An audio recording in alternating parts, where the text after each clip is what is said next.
The National Weather Service in Chicago has issued a tornado warning for southern Cook County, extreme southeastern DuPage County, north central Will County until 7 p.m.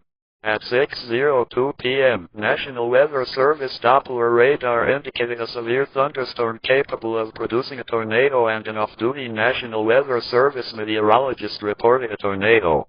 This dangerous storm was located near Woodridge or near Bolingbrook and moving east at 35 miles per hour. Locations impacted include Downers Grove, Lemont, Westmont, Hinsdale, Burr Ridge, Willow Springs, La Grange, Justice, Lyons, Summit, Worth, Stickney, Oak Lawn, Midway Airport, Alsip, Posen, Blue Island, Chatham, Dalton and Darren.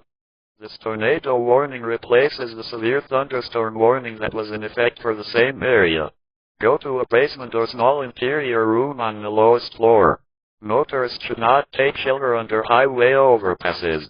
As a last resort, either park your vehicle and stay put, or abandon your vehicle and lie down in a low-lying area.